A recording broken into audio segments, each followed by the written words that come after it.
There is so much talk of love in our societies. It would be natural to think that we must by now know what it is and why it counts. Love is the excited feeling we get in the presence of someone of unusual accomplishment and talent, great intelligence or beauty for the most part, whom we hope will reciprocate our interest and whom we badly want to touch, caress, and one day share our lives with. This definition sounds so plausible and enjoys such powerful cultural endorsement, we are apt to miss another vision of love altogether. This one focused not so much on the appreciation of strength as on a tolerance of and kindness towards what is weak and misshapen. According to this vision, we display love when, on the way home, we come across an itinerant drunk, weather-beaten and dishevelled, beer-addled and ranting, and do not for once turn away and instead make the momentous internal step, with all the eventual outward actions that might follow, of considering them as a version of ourselves, prey to the same passions and distempers,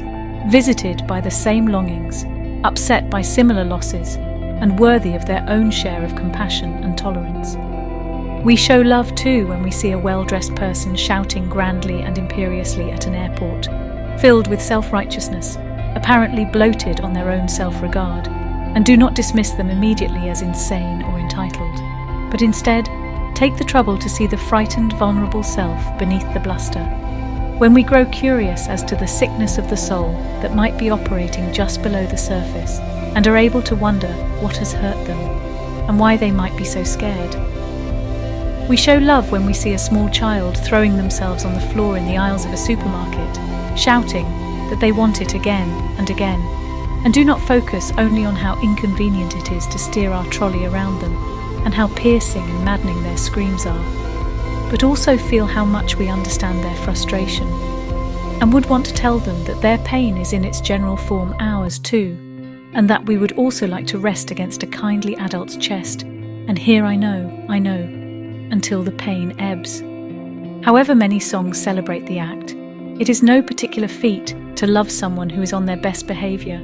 who looks beautiful and moves with grace through the world. What really cries out for our attention is the love of what is crooked and gnarled, damaged and self-disgusted.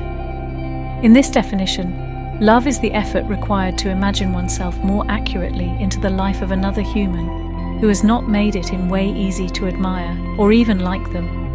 In the Western tradition, it was the man from Nazareth who gave us the most memorable demonstrations of this sort of love, who made it seem glamorous to love differently from the Romans and the Greeks, to love the prostitute, the prisoner and the sinner, to show love to a wretch, a catastrophe, and an enemy.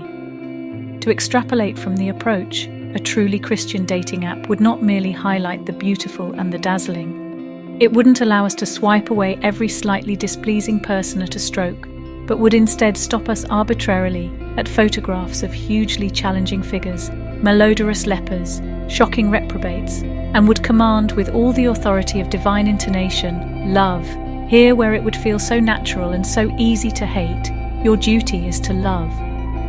It's a measure of how we've far forgotten everything to do with this sort of love,